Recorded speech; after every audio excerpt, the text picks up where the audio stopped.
Welcome to Empowering the Next Generation podcast. I am Helen Veru. This podcast is dedicated to help anyone connected to preteens and teens to give them tools, empower and inspire teachers, high school senior leaders, and parents to build the future leaders of tomorrow. We discuss about controversial and relevant topics related to the world of education, the main problems you are facing, and solutions to help you navigate your journey. We want to make a positive change in education by bringing on experts that will give you a different perspective on how you can solve the hardship you are facing today.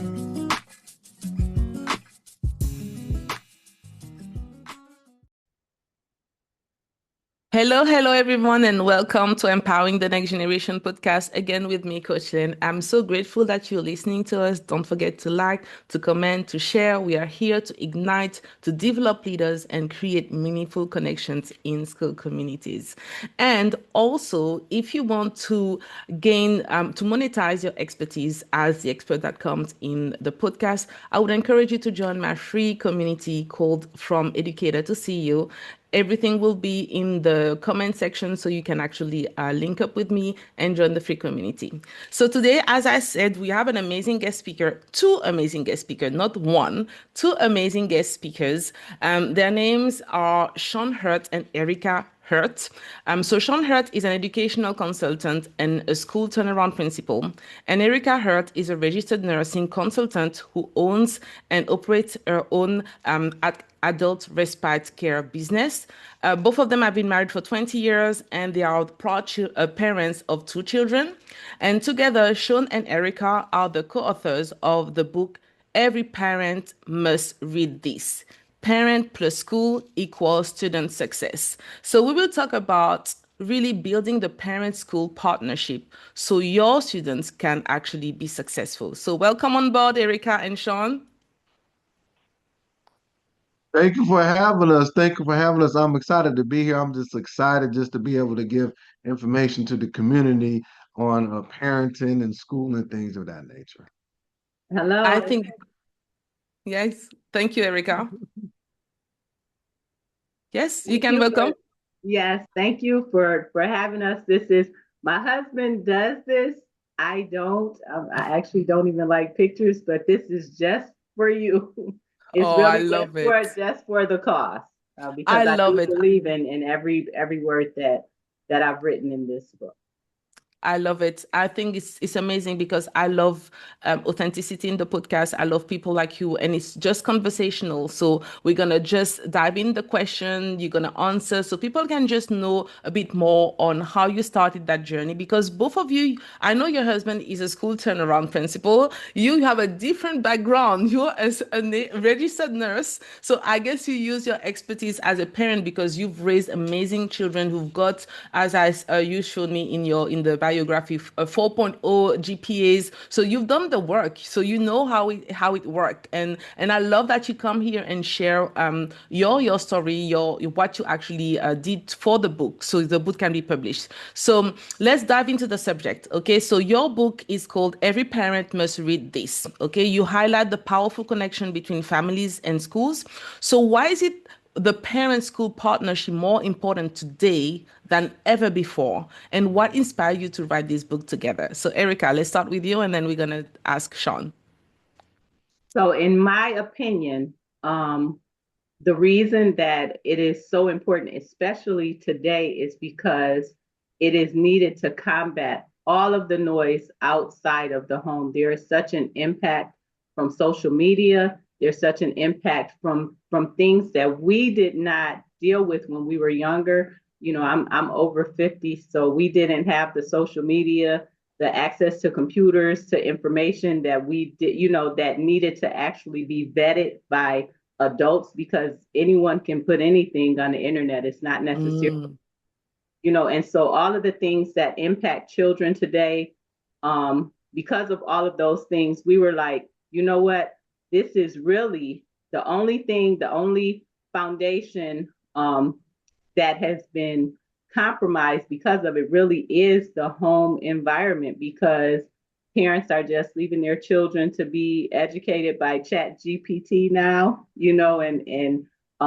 the AI, things like that. And so I know from experience that the involvement of the parent is really what produces um, produces a child that is ready for the world. Shawn, thank you. Yes, just to piggyback on what my wife said, as an educator, for many years, I would have parents that would come to my office, and pretty much they would have the same testimony, how they were struggling at home, single parents, how do I raise my son, how do I raise my daughter. So I said, okay, let's write a book so the parents can be able to connect with the school, and so the school be able to connect with parents, because on the school aspect, we were saying the same thing. How do we connect with these new parents? Maybe the strategy that we were using in the 80s and 90s is not resonating now. So that's why me and my wife, we co-authored this book. Yeah, this is amazing because I feel that nowadays children has evolved and parents should evolve as well in their parenting understanding. And I love that you really advocate for kids. And one of the questions that you pose is, do you advocate well for your child? And I know that you've done that for your children. So what does effective advocacy looks like, and how can parents become stronger partners in their child's educational journey without feeling intimidated by the school system? Well, Erica. I can start that. First of all, just my background in nursing really emphasizes advocacy.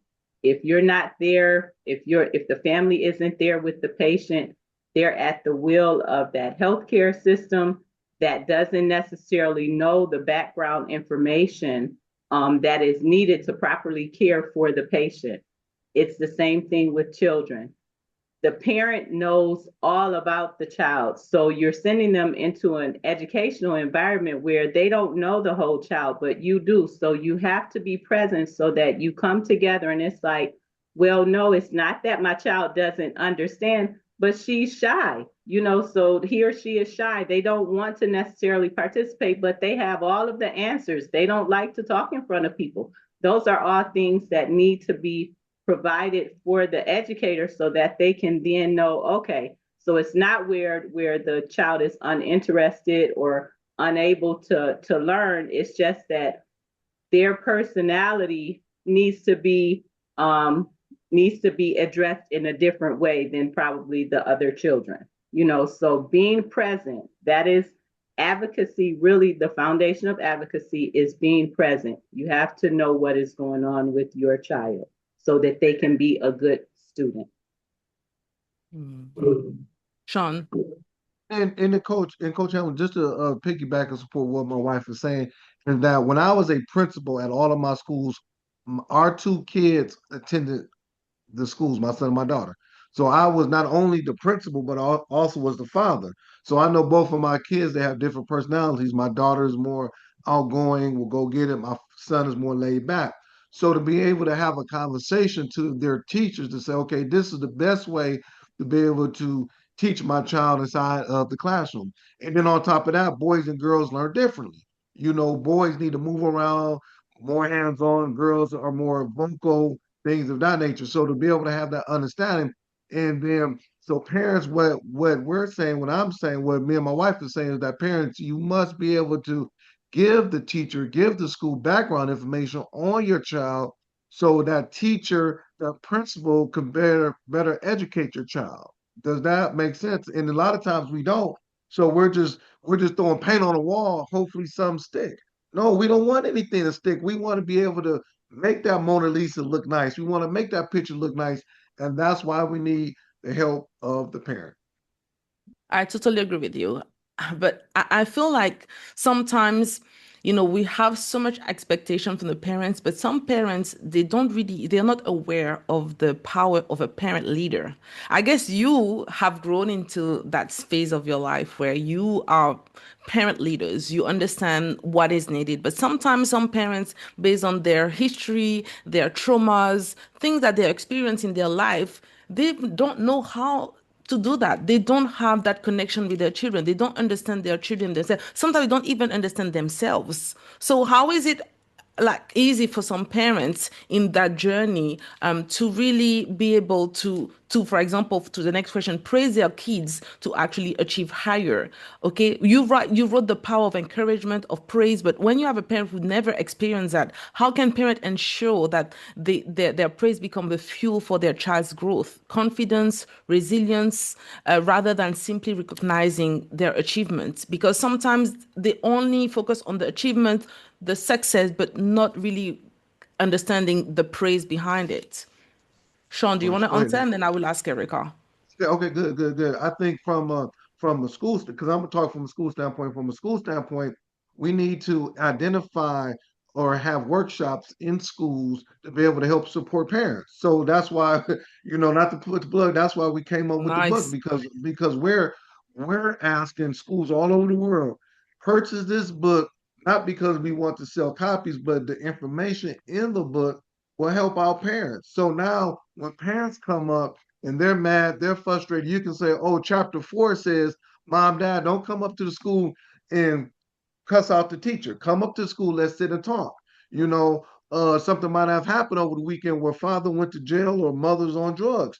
Well, that has a direct impact on the child. So now, as the school, we need to give workshops. We need to be able to give information to the parents, so that collaboration can be smooth. And that's what I've seen has been missing since I've been in education for 25 years. At schools, we got to give information, and I'm not just saying come up to the school and here's a pamphlet or here's a 5 step. No, let's really sit down. Let's really engage with the parents. Let's really have resources at the school. Let's really support the parents so they could be better at home and it will have direct impact on the student inside of the classroom. Awesome. Awesome. And Erica, what is your say about that? Well, from my standpoint, I believe in the village, and I know that there's always someone present that sees the benefit in being present for children. There may be an aunt, a great auntie, a uncle, a sister. I know because I had to play that role. My husband comes from a two-parent home. There were just the two of them. I come from a single parent home where there were 8 of us. Wow. Yes. And so that is why I know quite well how this really, when you put these things in motion, which is what my mom understood. My mom understood that our home was a separate world from the world around us. Once you came in there, once we were in the home, she was the president of the home. She was the one that then laid the foundation for what the expectations were. When I talk about the expectations of the home, the things that we need to, and it's not a written thing, but things that we expectations that we have for our children. Be kind, don't lie, be diligent. All of those things, are taught and mostly taught with what we do as parents. And so when my mom was able to model that, but I have family members and other friends and everything where they had to reach out. My cousin was an addict.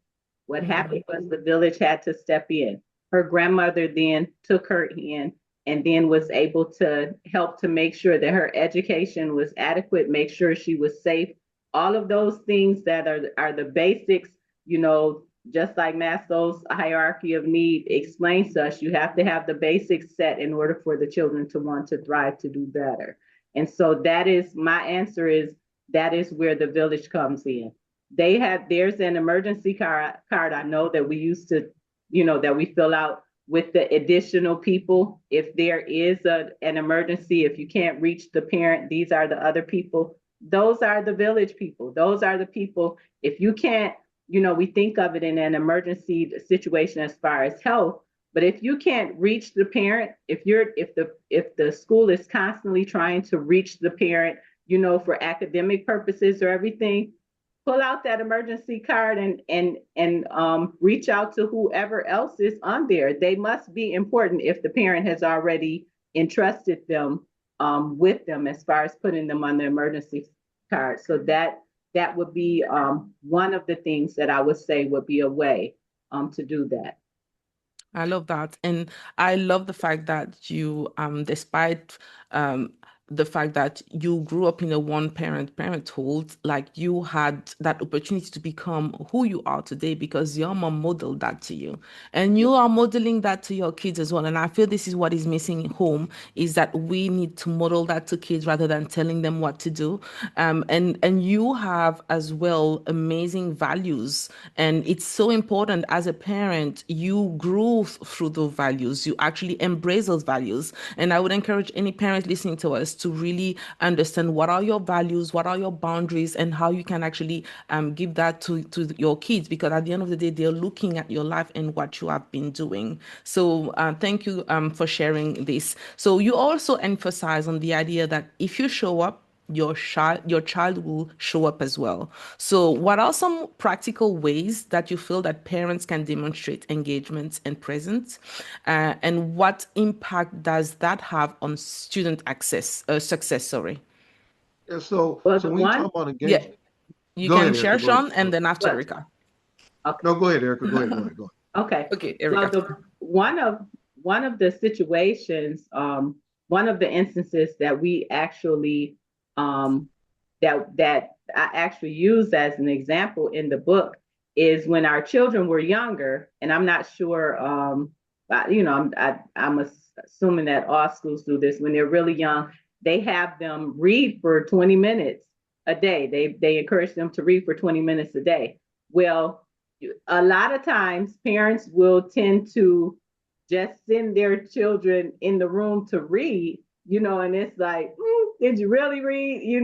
And so instead, so what I would do, I would take that as a time for me to really take a break, take a break from life. And so what I would do is we would sit down in the room together. Either I would go to Charity or Caleb's bedroom with them, or have them come in and we would read at the same time, and again, modeling and role modeling, understanding that it's important for them to see you doing it. And so they will then see that if this may be something important, if mom or dad is taking out the time, then I'll also take out the time. But literally, when it's not, it's, I have friends who I know now, they are smokers because their parents were smokers.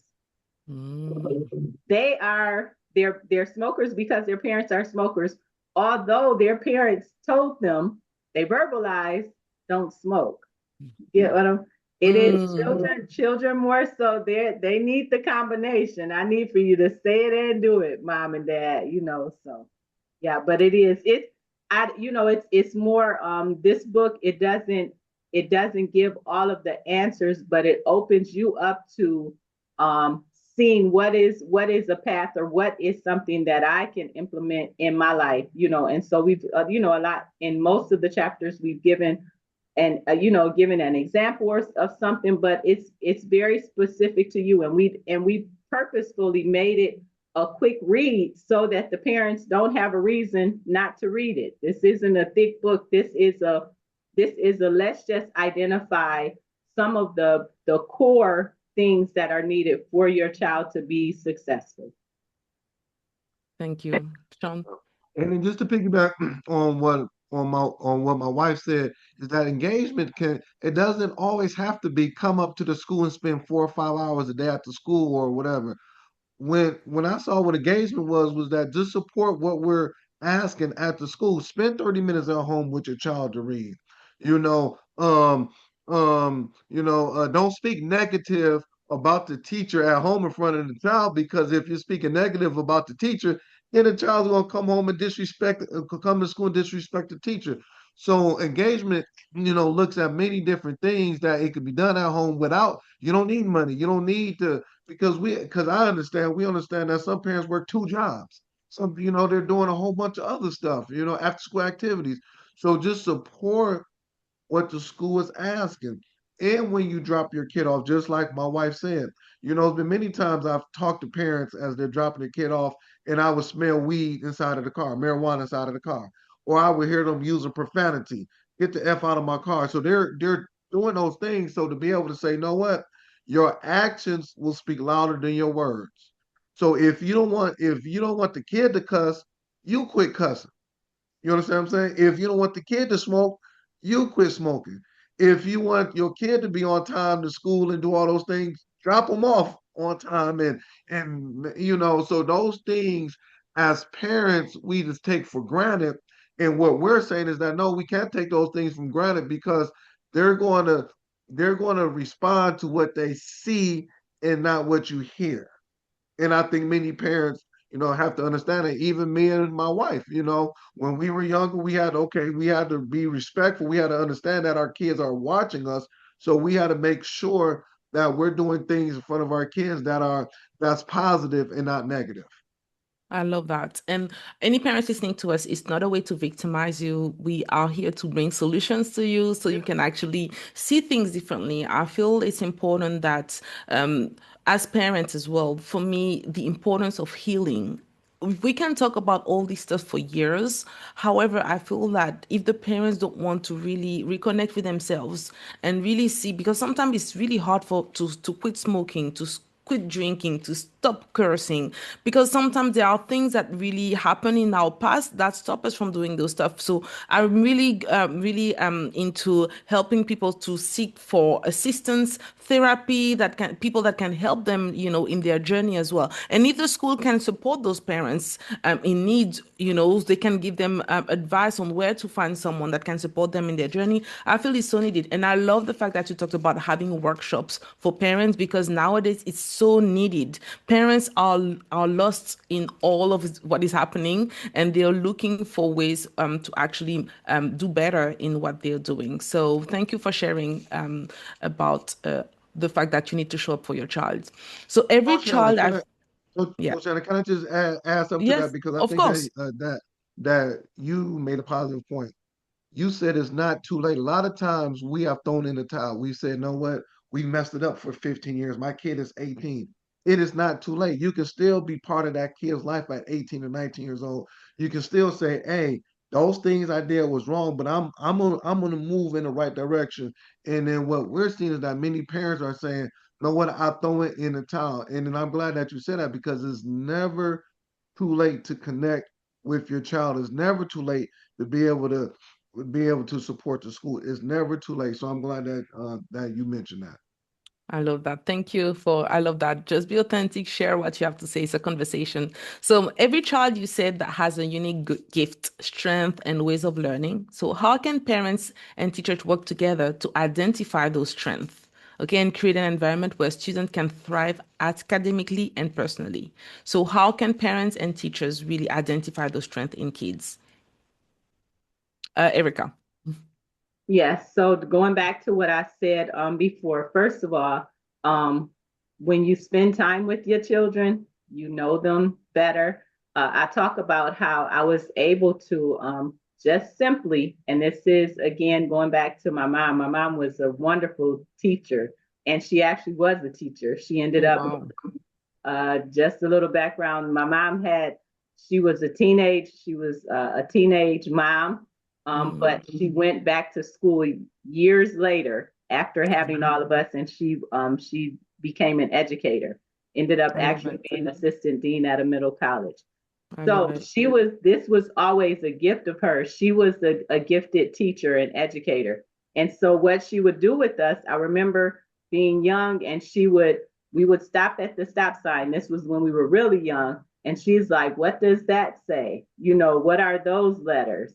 And so those were things that I would do with my children. And I took it maybe a step further by making sure to because she didn't have to pick us up from school. I had to pick up my children from school. And so we would be in the car. And so I would ask them about their day, ask them what went on, but ask them different things as far as like strengths and weaknesses, not asking them that, but identifying that with the things that they would discuss. And I go on and there is a part where I would say, I talked about how they would bring different projects home when they were really young, like popsicle, the popsicle stick things, where they would try to put those together and create different different houses or whatever, and the Hmm. themes and stuff, all of those different things, the paintings. And I realized my children are not artsy kids. That's not a strength of theirs. I understood that very young, but I was able to identify the fact that they're very math is their thing. Both they both enjoy numbers. They both enjoy um, trying to figure out problems and things like that. So those were things just from me talking to them and spending time with them in the car. Not anything specific, but just in conversing with them. I was able to then share that with their with their teachers, whoever their teachers were. Well, this is a strong area of theirs, and then when you have those things, you use those areas to then strengthen the others. I know of some, I know, going to my Caleb's class, at Shawn's school years ago, one of the teachers, she would use different uh, scenarios with like basketball or things like that. So she would have them do hoops and everything, which would then engage them because that was something that they enjoyed, but it also helped them to learn math, or different things. So all of that is it's really just an out of the box type of thinking that will help you to get to what is needed for the child's success. Thank you, Erica. Shawn? And I think that, for me, it's been many times that I've told parents, what are they interested in? Because a lot of times at a young age, whatever they're interested in is usually their gift. So I remember one time a young fella, he was always getting into trouble at my school, always getting in trouble. So me and the mother, we uh we started to have a very good relationship. And then what happened was that he came down to my office, and then he's third grade, so he had a very good he had like a voice, really like deep monotone voice. So whenever I would talk to him, I always tell him, I said, man, you should be on the radio. You could be a good, talk show Wow. host or something like that. Seriously, he's 7, 8 years old. So I called the mom and she's like, oh, he's in trouble again, right, Mr. Hurt? And I said, no, I think I found out your son's talent. I said, he should get on the radio. His voice is good and he's very funny and he's quick-witted, all those type of things. And then she said, man, I never knew that. I said, I'm just saying, he could be the next Steve Harvey or the next person that can, and so something like that where it's not visible. Sometimes we think the singing and the things of that nature, but I say he has a very good voice. He needs to be on the radio. So that's what I mean, being able to, sit down, whatever they're interested in, and or just be able, like my wife said, know what they're good at. Whatever they're good at, hey, let's use that to be able to enhance that talent, I love that that. gift. And one thing as well I used to share is that as a parent, it's important that you understand the purpose of your child. I think you won't know exactly what it is, but as you're saying, when you recognize the strength, the gift, you can see, okay, where do you want to lead them? Because sometimes school don't really give them all the tools that they need. And as Yeah. parents, you can step out and really bring something extra to them. So as you said about speaking, like maybe they could actually help their kids to grow into speaking engagement, how they can actually vocalize more their thoughts and their ideas. I feel is some skills that school don't really give, and that parents can actually step out into and find ways to provide that for their kids. So And the one thing about it is that the good thing about it, everybody has a gift. See, this is, yeah, every kid has a gift. So you don't have to be intimidated or mad because somebody might have a gift that's, everybody can see, but you have a gift. You might be a good architect, you might be a good drawer, you might be a critical thinker, math might, whatever that is, you have a gift. And then it's up to the parent to identify that. Why is that very important, Coach Helen? The reason why that's important is because when you find that gift early, it will motivate that kid, I'm telling so you, they might not be good in other areas, but I have this gift. So now I can yes, say, hey, I'm a superstar in this area. Look, I can do yeah, something that nobody else in the class can do. And consequently, my confidence gets better. Confidence get better. I act better in school. My grades get better. My mom and dad will see something in me that, hey, I didn't know you had that. Now we can go home and enhance that gift. So once again, as if we can identify that at an early age, and it'll take that kid to the next I love level. that. And I think it's important that we do workshops like that for parents where they can identify those gifts in their kids because sometimes they don't even know that they could do that because they always focus on academic and they never had that in their life. So sometimes they don't know how to recognize it. So a workshop like that for parents, how to identify those strengths in your kids would be amazing. So last question, let's do the closing question. So after 20 years of marriage, raising two children and working with families and schools, okay, what is the one message you hope every parent listening today will remember about their ability to impact their child's future? Let's do it for 30 seconds. Erica, what do you think? What is your last message? Love is the foundation of everything. When you love your children well, when your goal is for them to have a safe, caring environment, they will show up. You show up for your children, they will show up. And that really is what Caleb and Charity are. I came from my environment growing up was very challenging. And I knew that I had the ability to do, but the environment didn't foster that for me. I said, how about I change the environment and let me see what the possibilities would have been for me. And that really is what Charity and Caleb are. They show that when you cultivate an environment, I have a garden, I believe in gardening. When the soil is okay, when it rains when it needs to, when the sun shines down on it when it needs to, those vegetables will grow, those flowers will grow. And the children, they will grow when you have a good environment. Shawn. Mine is never give up on your child, no matter what it looks like, no matter what resources you might or might not have. Never give up on your child because, like my wife said, love will penetrate anything. So never give up on your child. I love that.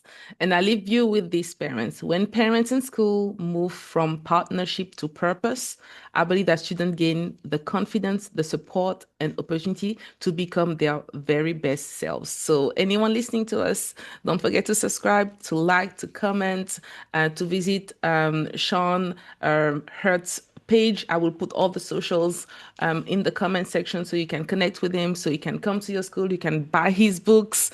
And thank you, everyone. Don't forget as well to join my community if you want to monetize your expertise. So I see you, everyone. Thank you, Shawn and Erica. Thank For you. having us, I enjoyed ourselves. We enjoyed ourselves. Thank Yeah, you. thank you. Thank you for listening to this episode and make sure you connect with us on Instagram at The Case for Success. Check also my link tree and become an affiliate of the Success Guide for Teens Academy, a program that will empower your school community as a parent, teacher, and high school senior leader. Do not hesitate to reach out, comment, and share. Until then, see you in the next episodes.